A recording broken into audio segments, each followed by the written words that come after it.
Hello everyone. आज हम एक इम्पोर्टेंट टॉपिक पढ़ेंगे। टॉपिक है हमारा osmosis. What is osmosis? The movement of liquid particle from higher concentration to lower concentration in a cell. एक cell के अंदर जो लिक्विड के पार्टिकल हैं, लिक्विड के पार्टिकल का मूव करना, मूवमेंट करना हायर कंसंट्रेशन से लोअर कंसंट्रेशन की तरफ। जैसे अगर सेल के अंदर आई है कंसंट्रेशन, तो सेल से बाहर मूवमेंट होगा पानी का। अगर बाहर कंसंट्रेशन ज्यादा है तो सेल के अंदर मूवमेंट होगा। ठीक है। अब हमारे तीन तरह के सॉल्यूशन हैं, हाइपरटोनिक सॉल्यूशन, हाइपोटोनिक सॉल्यूशन और आइसोटोनिक सॉल्यूशन। इन तीनों सॉल्यूशन में देखेंगे हम कि भी लिक्विड के पार्टिकल का मूवमेंट कैसे हो रहा है, वो सेल के अंदर हो रहा है या सेल के बाहर हो रहा है। अब सबसे पहले तो हमें यही जानना है कि भी सॉल्यूशन के अंदर क्या क्या होता है। सॉल्यूशन के अंदर हमारा एक होता है सोल्यूट पार्ट होता है, दूसरा होता है हमारा सोलवेंट पार्ट। जो सोल्यूट पार्ट होता है, जो सॉलिड होता है वो सोल्यूट पार्ट होता है। जैसे मान लिया हमारा जो सॉल्यूशन है वो नमक और पानी का सॉल्यूशन है, ठीक है, वाटर और साल्ट का। अब इसमें जो सॉलिड है वो क्या है, सॉलिड पार्ट वो है हमारा NaCl और ये क्या हमारा सोल्यूट है। जो सोलवेंट पार्ट है वो है हमारा लिक्विड, ठीक है, लिक्विड हमारा सोलवेंट पार्ट है और वो क्या है, यहाँ पे वाटर है। ओके। अब हमारे तीनों सॉल्यूशन, हाइपरटोनिक सॉल्यूशन। अब इसमें देखेंगे हम कंसंट्रेशन हाई किसकी होगी या किसकी लो होगी।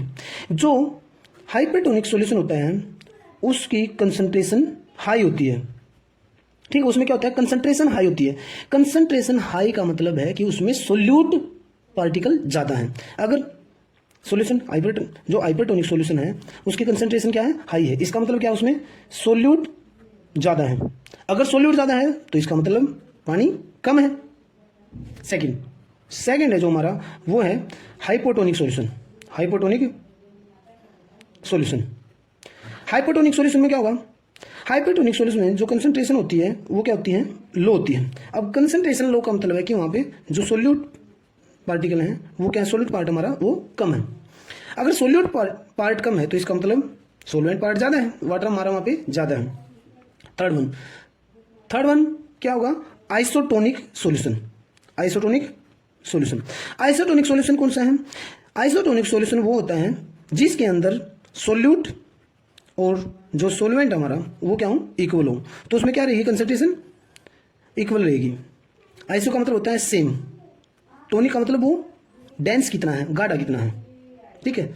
हाइपर का मतलब मोर, यहाँ पे कंसंट्रेशन ज्यादा है। हाइपो का मतलब लेस, यहाँ पे कंसंट्रेशन क्या है, कम है। और आइसो मीन्स सेम, यहाँ पे कंसंट्रेशन क्या रही, इक्वल रही, ठीक है। अब ये तीनों चीज हमने समझ ली कि भाई हाइपरटोनिक सॉल्यूशन होता है जिसमें सोल्यूट पार्टिकल ज्यादा है और कंसंट्रेशन उसी की ज्यादा होगी, तो उसमें वाटर कम है।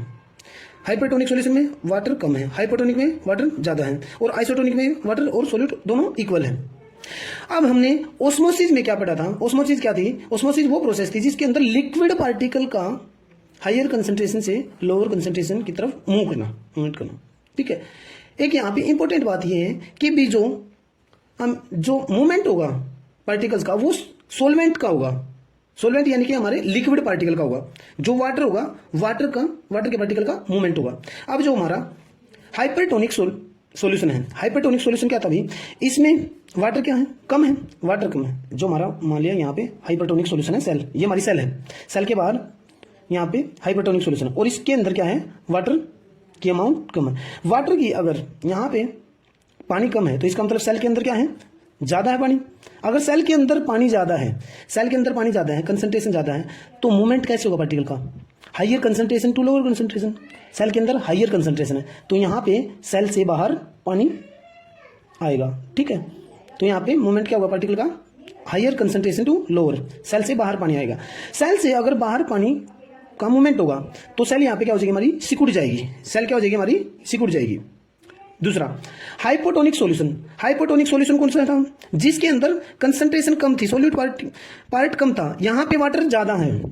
हमारा जो सॉल्यूशन मान लिया ये सेल के बाहर हमारा सॉल्यूशन है, इसमें क्या है, इसमें वाटर की अमाउंट ज़्यादा है, यहाँ पे वाटर ज़्यादा है, वाटर पार्ट ज़्यादा है, सोल्यूट पार्ट कम था, सोल्वेंट पार्ट यहाँ पे ज़्यादा है, पानी की कंसंट्रेशन बाहर ज़्यादा है, तो इसका सेल के अंदर क्या होगी, कंसंट्रेशन लो होगी। तो यहाँ पे मूवमेंट कैसे होगा पार्टिकल का, higher concentration to lower concentration, बाहर ज़्यादा कंसंट्रेशन है तो क्या होगा, सेल के अंदर की तरफ पानी की मूवमेंट होगा। अगर सेल के अंदर पानी जाएगा तो सेल क्या हो जाएगी हमारे यहाँ पे, फूल जाएगी, सेल फूल जाएगी, क्योंकि सेल के अंदर पानी जा रहा है, सेल फूल जाएगी यहाँ पे। अब आइसोटोनिक सॉल्यूशन, आइसोटोनिक सॉल्यूशन वो था जिसमें सोल्यूट और सोलवेंट दोनों पार्ट इक्वल थे, ठीक है, यहाँ पे वाटर इक्वल था। तो इसमें क्या होगा, इस सॉल्यूशन के अंदर क्या हुआ, जो वाटर यहाँ होगा हमारा, बाहर जो पानी होगा और जो सेल के अंदर जो वाटर होगा वो क्या होगा, उनमें दोनों में अमाउंट क्या होगी, इक्वल होगी। अगर दोनों में अमाउंट इक्वल होगी वाटर की तो हमारा जो मूवमेंट है लिक्विड पार्टिकल का वो मूवमेंट नहीं होगा, तो हमारी सेल वैसी ही रहेगी जैसी बाहर थी, जैसी बाहर थी सेल। अगर सॉल्यूशन में हम सेल को डाल देंगे, ये आइसोटोनिक सॉल्यूशन के अंदर डाल देंगे तो सेल हमारी वैसी की वैसी रहेगी। ओके स्टूडेंट, आई होप आप अच्छे तरीके से समझ पाएंगे। Thanks for watching video.